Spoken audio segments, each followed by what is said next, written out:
Latest news updates కోసం ఇప్పుడే download చేసుకోండి media effects app. Welcome to media effects. Pawan Kalyan అతని రెండో భార్య రేణు దేశాయ్ ముద్దుల కొడుకు అఖిర్ నందన్. ఇప్పుడు అఖిర్ నందన్ సోషల్ మీడియాలో ఫుల్ వైరల్ గా మారాడు. అసలు అఖిర్ నందన్ ఎందుకు ఇంట్రడ్యూస్ చేశారు? ఎప్పుడు అతని ఫేస్ రివీల్ చేయలేదు.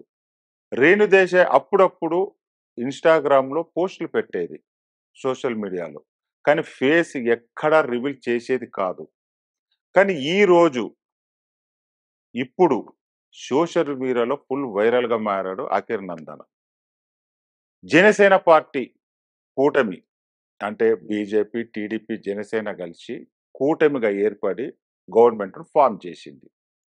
ఫామ్ చేయగానే వెంటనే మొట్టమొదటిగా పవన్ కళ్యాణ్ చేసిన పని ఏంటో తెలుసా? అఖిర్ నందన్ను తీసుకపోయి చంద్రబాబుకు పరిచయం చేపించాడు. అట్లా స్టేట్ వైడ్ గా అఖిర్ నందన్ అనే వ్యక్తి ఎవరు అనేది ఫేస్ రివీల్ అయింది. నెక్స్ట్ ఇదే అఖిర్ నందన్ సెంట్రల్ మన పిఎం నరేంద్ర మోడీ దగ్గర తీసుకెళ్లి పరిచయం చేపించాడు. దాని వలన ఇండియా వైడ్ గా అఖిర్ నందన్ పరిచయం అయిపోయాడు. అంటే ₹1 ఖర్చు లేకుండా ఫుల్ పబ్లిసిటీ వచ్చింది, ఒక్క సినిమా కూడా చేయకుండా. ఎందుకు ఇలా చేశాడో ఒకసారి ఆలోచించండి.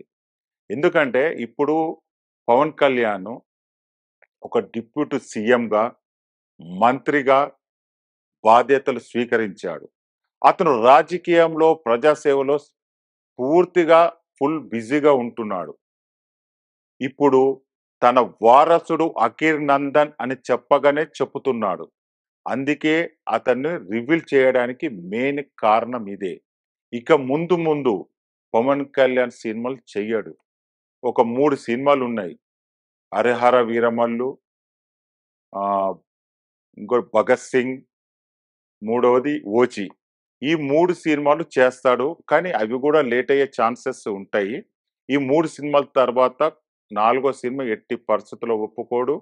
తన వారసుడు అఖిర్ నందన్ అని మనకు ఇండైరెక్ట్ లా పరిచయం చేశాడు. ఒక్క సినిమా కూడా రిలీజ్ కాకుండా ఒకేసారి ఇండియా వైడ్ గా అఖిర్ నందన్ ఫేమస్ అయిపోయాడు. ఇక అతను స్పెషల్ గా పరిచయాలు చేయాల్సిన అవసరం లేదు. నెక్స్ట్ అతని సినిమా తీయడమే, బ్లాక్ బస్టర్ హిట్ కావడమే తర్వాయి.